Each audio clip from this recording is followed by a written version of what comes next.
Hello, today I'm going to be trying these Ritz Wasabi cheese crackers. I have high hope for these. Let's take a look inside.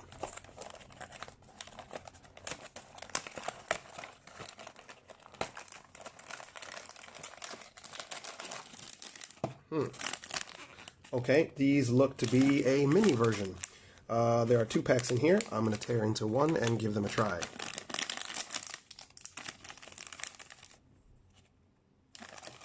Here's the cookie.